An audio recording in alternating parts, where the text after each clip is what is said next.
Hello student. तो आज का हमारा टॉपिक है स्ट्रेंथ। तो चलिए स्टार्ट करते हैं। What is strength.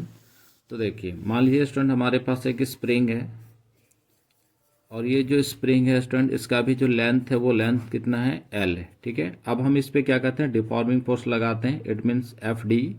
और जैसे इस पर डिफॉर्मिंग फोर्स लगाते हैं स्टूडेंट, तो इसका जो लेंथ है वो लेंथ क्या हो जाता है, इंक्रीज हो जाता है। ठीक है, तो मान लीजिए ये जो लेंथ है वो हमारा क्या, डेल्टा एल है। यहाँ से यहाँ तक हमारा क्या था, एल।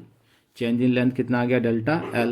ठीक है, तो जब हम चेंज इन लेंथ को या फिर चेंज इन डायमेंशन को ओरिजिनल डायमेंशन से डिवाइड कर देते हैं तो हमारा क्या मिल जाता है, स्टैन आ जाता है। ठीक है, तो strain it is the ratio of change in dimension of the body to the original dimension of the body. ठीक है, तो strain equal to change in dimension upon original dimension, यानी डिफॉर्मिंग फोर्स अप्लाई करेंगे तो जितना body में change आएगा उस चेंज को हम लोग नोमरेटर में लिखते हैं और ओरिजिनल जो डायमेंशन होगा उसको डिनोमिनेटर में। ठीक है स्टूडेंट, चलिए आगे देखते हैं। It is dimension less. अगर मान लीजिए स्टैन हम निकालेंगे स्टैन, तो स्टैन इक्वल टू क्या हो जाएगा, strain equal to change in dimension. ठीक है, तो इसमें डायमेंशन में कितना चेंज आया, डेल्टा एल। ओरिजिनल कितना था, एल। ठीक है, तो ये भी क्या है, लेंथ है और ये भी लेंथ। तो अगर हम स्टैन का यूनिट देखें तो यूनिट क्या आ जाएगा, यहाँ पे यूनिट लेस हो जाएगा। ठीक है, और डायमेंशन अगर देखेंगे तो डायमेंशन भी इसका कुछ नहीं मिलेगा। तो it is dimension less and unit less. ठीक है, नेक्स्ट टॉपिक है स्टैंड, टाइप्स ऑफ स्टैंड। तो टाइप्स ऑफ स्टैंड में पहला क्या है, longitudinal stand, second volume stand and third is what, shear strand. चलिए, तो नेक्स्ट है लॉन्गिट्यूडनल स्टैंड। तो लॉन्गिट्यूडनल स्टैंड किसको बोलते हैं, तो देखिए मान लीजिए अभी हम लोग पढ़े एक स्प्रिंग लिए थे, है ना, और स्प्रिंग का जो लेंथ था वो कितना था स्टैंड, ओरिजिनल लेंथ एल था। क्लियर है, अब इस पर हम लोग क्या करते हैं, डिफॉर्मिंग फोर्स अप्लाई करते हैं। तो ये जो स्प्रिंग है, इस स्प्रिंग का लेंथ क्या हो गया, इंक्रीज हो गया, है ना। कितना इंक्रीज हो गया, तो लेट डेल्टा एल। ठीक है, original length is what, L, but change in length कितना है, डेल्टा एल। तो डेल्टा एल को क्या करेंगे, एल से डिवाइड कर देंगे तो हमको क्या मिल जाएगा, लॉन्गिट्यूडनल स्टैंड। यानी stand increase in length per unit original length, यानी जो उसका ओरिजिनल लेंथ है उसके पर यूनिट ओरिजिनल लेंथ में कितना इंक्रीज हो रहा है उसको हम लोग बोलते हैं लॉन्गिट्यूडनल स्टैंड। तो increase in length upon original length, तो इंक्रीज इन लेंथ कितना है, डेल्टा एल, और ओरिजिनल लेंथ कितना आ गया, स्टैंड एल आ गया। ठीक है, तो ये फिर से कट जाएगा तो कोई डायमेंशन और कोई यूनिट हमको नहीं मिलेगा। तो जो भी स्टैंड है वो सारे स्टैंड कैसे हैं, dimension less and unit less हैं। ठीक है, चलिए नेक्स्ट देखते हैं स्टैंड, वॉल्यूम स्टैंड। तो वॉल्यूम स्टैंड में क्या है, तो मान लीजिए हमारे पास कोई एक बॉडी है जिसका वॉल्यूम है स्टैंड अभी सॉरी भी है। ठीक है, बॉडी का वॉल्यूम कितना है, भी। अब इस पर हम लोग डिफॉर्मिंग फोर्स लगाते हैं F D.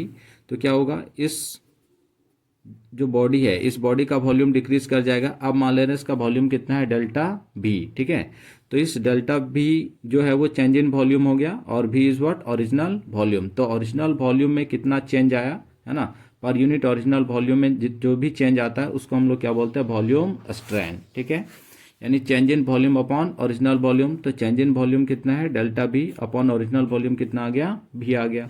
Again volume volume metre cube cancel होगा तो फिर से unitless and dimensionless हो जाएगा।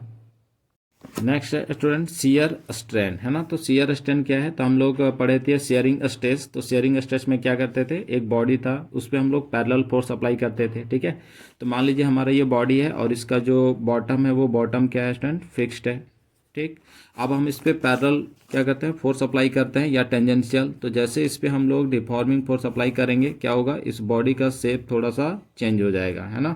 ये अपर लोअर पार्ट तो फिक्स्ड है बट अपर पार्ट क्या होगा स्टूडेंट, थोड़ा सा मूव करेगा आगे की तरफ और उसके वजह से देखिए यहाँ पे क्या होगा, एक एंगल फॉर्म होगा। लेट ये एंगल कितना मान ले रहे हैं, फाई। ठीक है, और ये जो लेंथ है ये लेंथ हम लोग कंसिडर कर ले रहे हैं एल। तो यहाँ पे जो चेंज आया वो चेंज कितना है, तो ये जो चेंज है इस चेंज को हम लोग मान ले रहे हैं डेल्टा एक्स। क्लियर है स्टैंड, तो ये जो हमारा एंगल फॉर्म हो रहा है फाई, है ना, यही हमारा क्या है, शेयरिंग स्टैन है। तो इसको कैसे फाइंड करेंगे, तो देखिए हम लोग निकाल सकते हैं टेन फाई। तो टेन फाई इक्वल टू क्या हो जाएगा, परपेंडिकुलर अपॉन बेस। ठीक है, यानी डेल्टा एक्स अपॉन क्या हो जाएगा स्टैंड, एल हो जाएगा। क्लियर है, but for solid, but for solids, अगर हम सॉलिड के लिए कंसीडर करेंगे, है ना, तो ये सॉलिड के फॉर्म में ये जो एंगल होगा वो बहुत वेरी वेरी स्मॉल होगा।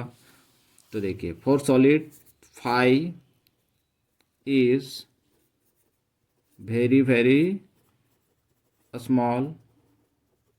तो सिचुएशन में स्टैंड टेन फाई जो है ये अप्रोक्सीमेट इक्विवेलेंट हो जाएगा किसका, फाई का, ठीक है। तो देयरफॉर फाई इक्वल,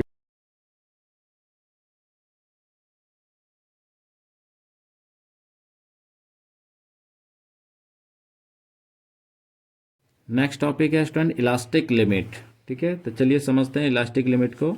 तो मान लीजिए स्टूडेंट एक स्प्रिंग है और उस स्प्रिंग को हमने क्या किया है, वॉल से फिक्स्ड कर दिया है, ठीक है, और इस पर हम लोग एक लोड लगा दिए हैं।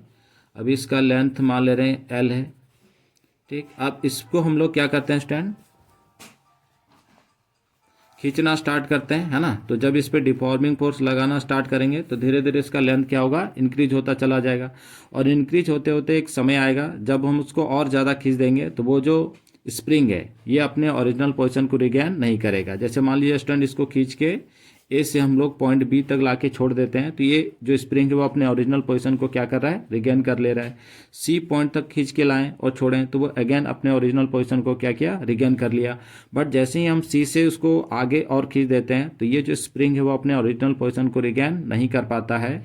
तो वो पॉइंट जहाँ तक खींच के उसको छोड़ने पे वो अपने ओरिजिनल पोजीशन को क्या करता है, रिगेन कर लेता है, या उसमें इलास्टिसिटी वाला प्रॉपर्टी पाया जाता है। तो उस पॉइंट को हम लोग या उस लिमिट को हम लोग क्या बोलते हैं स्टूडेंट, इलास्टिक लिमिट। यानी इस स्प्रिंग को सी तक अगर हम खींच के लाते हैं और सी तक लाने के बाद उसको छोड़ देते हैं तो वो अगेन अपने ओरिजिनल पोजीशन को रिगेन कर लेता है। तो ये जो सी है इसी को हम लोग क्या बोलते हैं, इलास्टिक लिमिट। इसके बाद अगर हम उसको खींच देंगे तो वो बॉडी अपने ओरिजिनल पोजीशन को रिगेन नहीं कर पाता है, ठीक है। तो elastic limit is that limit up to which the property of elasticity remains in the body is known as elastic limit, ठीक है।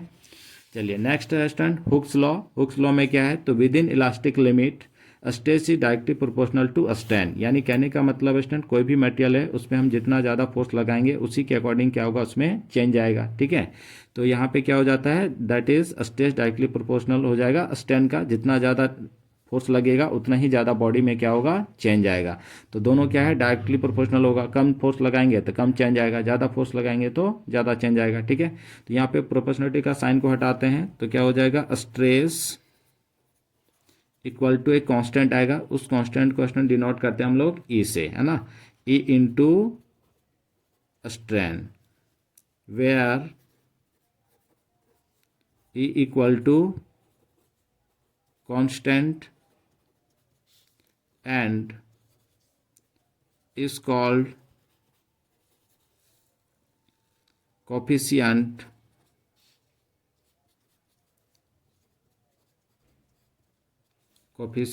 of elasticity. इसको स्टूडेंट हम लोग मॉडुलस ऑफ इलास्टिसिटी के नाम से भी जानते हैं, modulus of elasticity. Clear student. तो नेक्स्ट वीडियो में हम लोग मॉडुलस ऑफ इलास्टिसिटी को देखेंगे और types of modulus of elasticity को। Thanks for watching.